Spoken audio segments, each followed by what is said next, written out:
Lord. దేవునికి మహిమ కలుగునుగాక. ప్రియమైన వారులారా, ఈ యొక్క సమయంలో దేవుని మాటలను బట్టి మనం చూసినట్లయితే, మరి దేవుడు అంటున్నాడు, నా నామం బట్టి మొర్రపెట్టగా నేను వారి మొర్ర ఆలకించను. ఆయన నామం పేరిట మనము మొర్రపెట్టాలి, ప్రార్థన చేయాలి. ప్రియులారా, మరి దేవునికి ప్రార్థన చేసినప్పుడల్లా మన యొక్క బాధలు, కష్టాలు, కన్నీళ్ళ నుంచి ఆయన మార్చగల దేవుడు. ప్రార్థనయే విజయమని మరి దేవుని స్తోత్రం పెద్దలు చెప్పి ఉన్నారు. కాబట్టి ఒక క్రైస్తవ జీవితంలో వెన్నెముకలాగా ఒక శరీరం నిలబడాలంటే, ఎలాగైతే ఆ వెన్నెముక ఉపయోగపడి ఆ యొక్క శరీరాన్ని నిలబెట్టగలుగుతున్నదో, ఆ రీతిగా ఒక క్రైస్తవుడు క్రీస్తుతో కూడా నిలబడాలంటే అతనికి ప్రార్థన కావాలి. ప్రార్థన, విజ్ఞాపన, యాచనలు, కృతజ్ఞత స్తుతులు, మరి ఇది రోజు ఈ 4 భాగాలు క్రైస్తవుడు చేస్తూ ఉండాలి.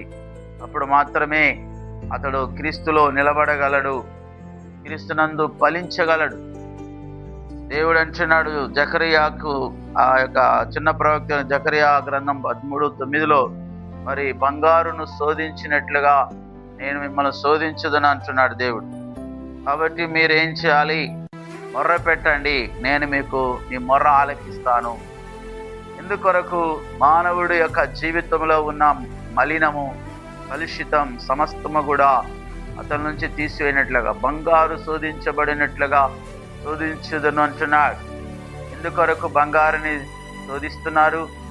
అది అమూల్యమైన రత్నాలుగా, అమూల్యమైన వెలగలిగిన ఆభరణములుగా, అవి రాజుగారికి, యువరాణి వారి యొక్క తల కిరీటములో పొదిగించబడుతున్న బంగారు యొక్క కిరీటాలుగా మార్చబడాలంటే ఆ బంగారు మొదట శోధించబడవలసి ఉంటున్నది.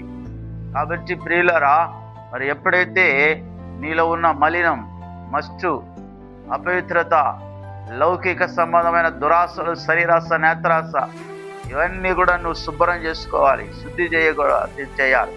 నువ్వు శుద్ధి చేసుకున్నట్లయితేనే మరి దేవుడు నిన్ను అమూల్యమైన ఆభరణంగా, అమూల్యమైన బంగారుగా నేను మార్చగలడు. బంగారు అంటే మరి విశ్వాసాన్ని సాదృశ్యంగా ఉన్నది ప్రియులారా. కాబట్టి మొర్ర పెట్టండి, నిన్ను అమూల్యమైన ఒక రత్నంలాగా, అమూల్యమైన బంగారుగా, ఆశీర్వాదమైన పాత్రగా నిన్ను దేవుడు మలచగలడు. ప్రార్థన చేద్దాం. మహోన్నతుడైన తండ్రి, సర్వశక్తి కలిగిన తండ్రి, నాకు మొర్ర పెట్టుము, నేను మీకు ఉత్తరం ఇస్తానంటున్నావు నాయన. అవును ప్రభా, ఎవరైతే ప్రార్థన చేయగలుగుతున్నారో వారిని ప్రభా పరిశుద్ధమైన, అమూల్యమైన, విశ్వాసం గలవారుగా మీరు మారుస్తున్నారు.